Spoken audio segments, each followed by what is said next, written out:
एक भगवान के भक्त हुए और रोज ठाकुर जी को वस्त्र भेजते थे, बहुत धनवान थे, अच्छे वाले वस्त्र भेजते थे। एक बार जीवन में ऐसा उतार चढ़ाव आया कि उनके जीवन से धन चला गया। अब वस्त्र भेजना था, वस्त्र भेजने के लिए पैसे थे नहीं, तो सामान्य सा वस्त्र भेज दिया। बोले मेरा नियम हो जाएगा पूरा वस्त्र भेजने का।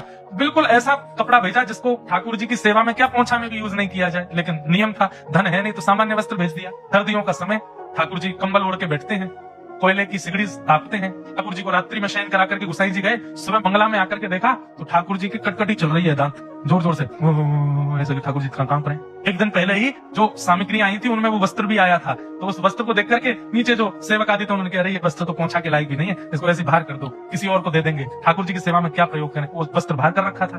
अगले दिन जब मंगला में ठाकुर जी देखा तो ठाकुर जी के दांत बज रहे थे जोर से। गुसाई जी बोले, अरे कंबल लाओ कंबल लाओ, 10-5 कंबल चढ़ा दिए, 2-3 सिगड़ी लगा दो, बार बार हाथ सेक सेक करके ठाकुर जी के हाथों का स्पर्श करें, घी लगावे, इत्र लगावे, गरम गरम, ठाकुर जी की सर्दी जावे। ठाकुर जी की सर्दी नहीं गई। इतना करने के बाद भी सर्दी नहीं गई तो गोसाई जी समझ गए, बोले जरूर किसी भक्त ने मन से कुछ भेजा होगा और वो इनको ओढ़ना होगा, किसी ने उसको नहीं दिया होगा, इसीलिए ये नाटक कर रहे हैं ठंड लगने का। सेवकों को बुलाया, क्यों कल कुछ वस्त्र आए थे क्या? बोले हाँ, कहाँ है?